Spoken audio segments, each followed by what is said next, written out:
Hi viewers, இன்றைக்கி சேனலில் என்ன பார்க்க போகிறோன்னா, நேற்று நான் வந்து எங்கள் ஏரியாவில் இருக்க மீன் கடையில் வாங்கினேன். மீன் கடை கிடையாது, ஆக்சுவலி தெருவில் ஒவ்வொருத்தரும் இதுமாரி வச்சுட்டு நிற்கிறாங்க. ஸோ என் ஹஸ்பண்ட் இல்லை, அவர் இல்லைன்னா வேறு மார்க்கெட் போவார். பட் அதனால் நாங்கள் எங்கள் ஏரியாவிலே வாங்கினோம். அதில் பாருங்கள், எங்கள் மாமியார் வவ்வால் தான் வேணும்னாங்க. ஸோ நான் ஒருத்தர்கிட்டே கேட்டுட்டு போனேன். ஒவ்வொருத்தர் ஒரு வேலை சொன்னாங்க. கடைசியில் இவர்கிட்ட தான் கொஞ்சம் கட்டுப்படியாச்சு. இவர்கிட்ட வாங்கினா இதோ பாருங்கள் 1.700 கிராம் இருந்தது. ஸோ ரெண்டுமே நின்றுச்சு. நல்லா பெருசாக இருக்குது. இதை அவரே க்ளீன் பண்ணி கொடுத்தாரு. இதை வாங்கிட்டு வந்து நாங்கள் மீன் குழம்பு வச்சோங்க. நல்லா ஸ்பீடாக கடகடன்னு க்ளீன் பண்ணிட்டாருங்க. நான் எப்படி இருக்குமோ குழம்பு கொஞ்சம் பயந்துட்டு இருந்தேன்.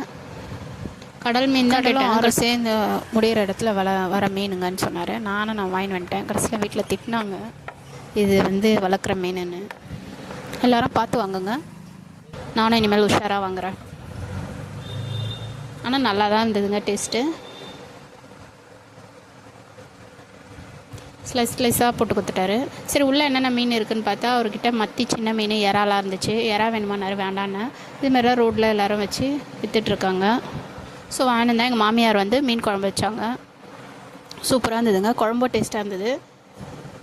மீன் பாருங்கள், நல்லா ஸ்லைஸாக நல்லா இருந்தது. ஸோ நல்லா மத்தியானமாக நைட்டு நாங்கள் இதை சாப்பிட்டு என்ஜாய் பண்ணோம். இந்த வீடியோ உங்களுக்கு பிடிச்சிருந்தால் லைக் பண்ணுங்கள், ஷேர் பண்ணுங்கள், சப்ஸ்கிரைப் பண்ணிவிடுங்க. கூடவே பெல் ஐக்கானை ப்ரெஸ் பண்ணுங்கள். அப்போ தான் நம்ம போடுற ஒவ்வொரு வீடியோவும் நோட்டிஃபிகேஷனில் சேனலில் வந்து நிற்கும். அப்போ தான் உங்களால் பார்க்க முடியும். தொடர்ந்து நம்ம சேனலை பாருங்கள், சப்ஸ்கிரைப் பண்ணுங்கள், சப்போர்ட் பண்ணுங்கள். பாருங்கள் எவ்வளோ சூப்பராக வந்திருக்கு ஸ்லைஸாக மீன். நன்றி, வணக்கம்.